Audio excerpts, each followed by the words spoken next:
YouTuber Praneeth హనుమంతును ఇటీవల పోలీసులు arrest చేసిన విషయం తెలిసిందే. తండ్రి కూతురు బంధంపై చీప్ కామెంట్స్ చేసి జైలు పాలు అయ్యారు ప్రణీత్.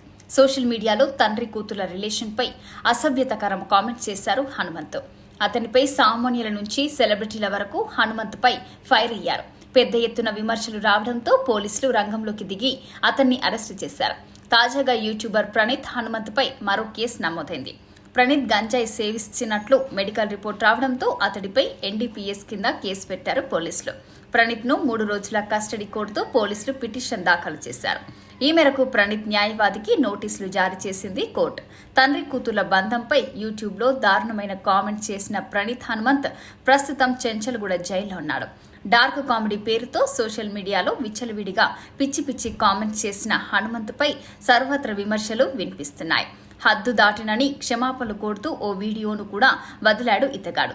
గత కొన్ని రోజులుగా తన తల్లిదండ్రులను చాలా మంది బూతులు తిడుతున్నారని, వారిని దయచేసి వారిని ఏమి అనొద్దని, తప్పంతా తనదే అన్నాడు ప్రణీత్. ఈ విషయంలో చట్టానికి గౌరవిస్తూ ముందుకు సాగుతానని, మరోసారి ఇలాంటి పొరపాట్లు చెయ్యనని చెప్పుకొచ్చాడు. తప్పు చేసి క్షమించమని అడిగినా అతనిపై జనాలు మండిపడుతూనే ఉన్నారు. సోషల్ మీడియాలో ఇలాంటి పిచ్చి వాగుడు వాగి వారికి బుద్ధెచ్చేలా శిక్షించాలి అంటూ నెటిజన్స్ కామెంట్ చేస్తున్నారు. ఇప్పుడు గంజాయి వ్యవహారం కూడా బయటికి రావడంతో కోర్టు ఎలాంటి చర్యలు తీసుకుంటుందో చూడాలి.